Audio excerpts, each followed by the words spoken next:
Hello, my friend. Welcome in once again to day 38 in our 40-day walk through Abraham's life of faith. We're here to dig for some further insights into what we're seeing. We're looking at Genesis 24, 58 through 67. Got my reading guide open to it here. And this whole episode, man, is set up by one powerful three-letter word from Rebekah.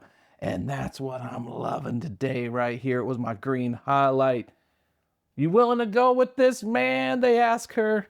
And she replies, yes, I will go. It doesn't get any better than that. It's got me thinking as we look for further insights today. When it comes to walking out a life of faith and friendship with God, his invitation often feels like an interruption, doesn't it? Think about that again. Let me say it again. God's invitation often feels like an interruption. Here's the big question for us today. Can you spot the difference between an interruption and God's invitation? And then when it is God's invitation, are you open to it? If you think about it, this is what's been happening with the story of Abraham at the very start of our story. Day 1, day 2, God's interruption was an invitation, right? And it's exactly what happens with Rebekah today. God's interrupted her life. It's an invitation. And it's exactly what happens with us too in our own lives of faith. Let me explain what I mean. It reminds me of a classic story, okay? The story of Kodak and the digital camera. All right, I'm a big photography nerd, so I love this story. Did you know that Kodak, the film company, invented digital camera technology? Yeah, all the way back in 1975. Seriously. They had an engineer, his name was Steve Sasson, and he built the first digital camera while he was working for Kodak, all the way back, again, in 1975, way ahead of the curve. I don't know if you've seen computers from 1975, but I'm telling you, this was a big deal.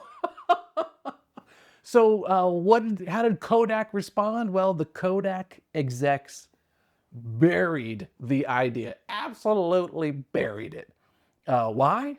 Well, it was a distraction and a threat to their core business. So for them, Steve's digital camera, the whole project seemed like an interruption and a disruption. Looking back, though, we know it was an absolute invitation into a way better future. Back in 1975, Kodak was a beast. 2012, bankrupt. And here's the thing, back to us. That's just business. Your life, my friend, way more important than some old business, okay? As followers of Jesus, God comes to us all the time with ideas for a future we can't see. They are annoying, they feel distracting, and they feel, if we're honest, a little bit threatening. In other words, they feel like interruptions. But fact is, they are golden opportunities. They are invitations to grow, to thrive, to step into a future of faith and friendship with God like we've never experienced before. 2 questions for us as we bring this home, okay? First one is, how interruptible are you? Like, really? And second one, how good are you at spotting God's invites? Question number 1, how interruptible are you? Get real for a second.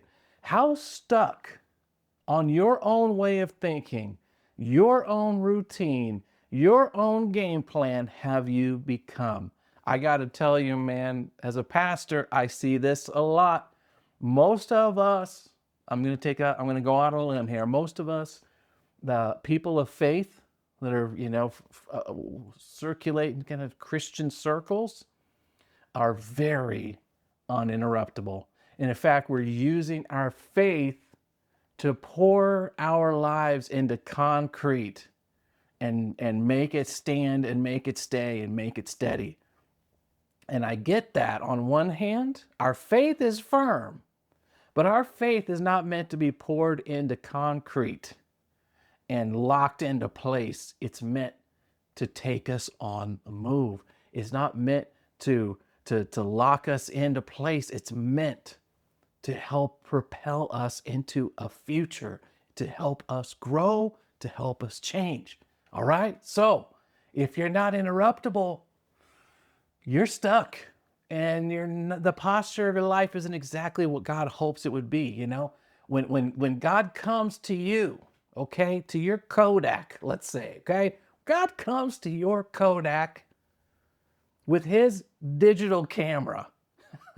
There's a real Kodak moment. You know what I'm saying? Snap a picture. Watch your reaction. What's your face look like? Do you feel annoyed? Do you feel threatened? Do you get excited? That'd be nice. Or at least, I don't know, stay open to it. Hey, so get real with yourself for a second. If God comes to you with a sudden, unexpected direction for you, what are the odds that you're going to say yes? Give yourself, give yourself a percentage. I can't hear you. You say it out loud. Seriously, go ahead. I think I heard you say 10%. I'm just kidding. Just think about it. Maybe you're doing great on that. I'm not trying to beat you up.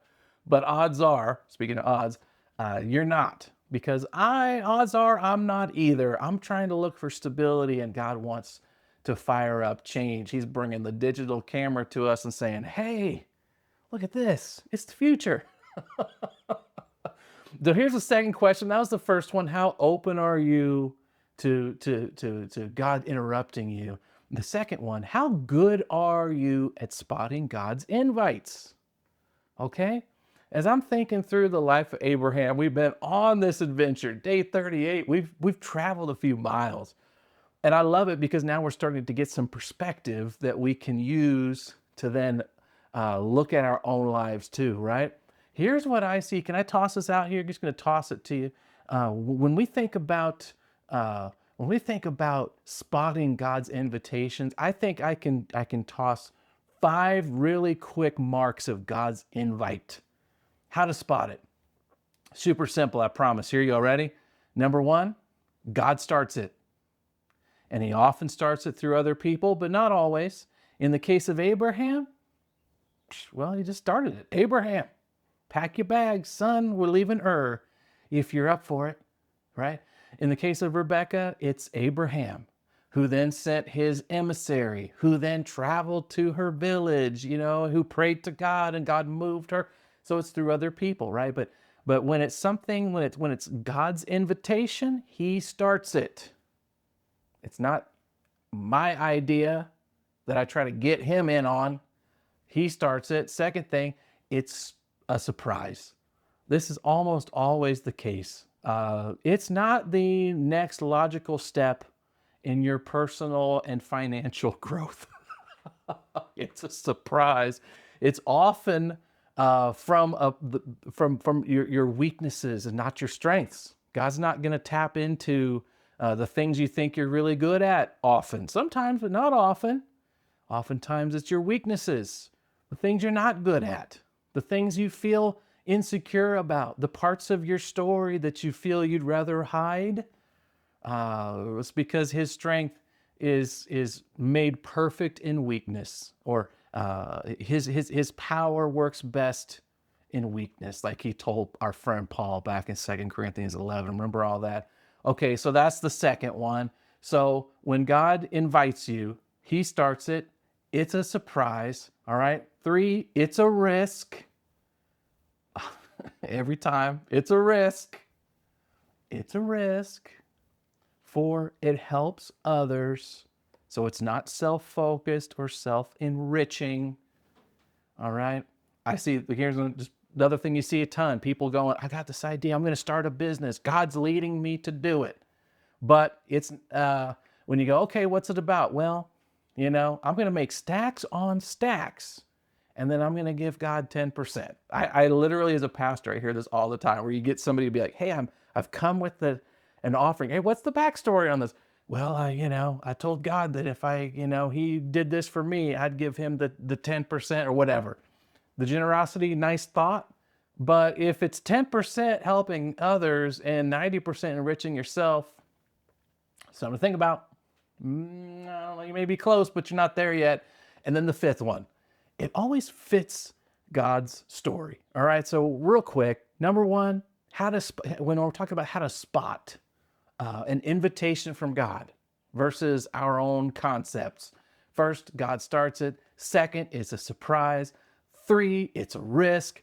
4, it helps others. And 5, it fits in God's story.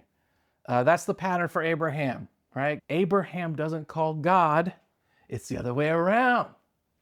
Hey, God, I have a business idea. I hear land is cheap in Canaan. I don't know, Nah, God calls Abraham. He's fine. He's living his life. He gets interrupted.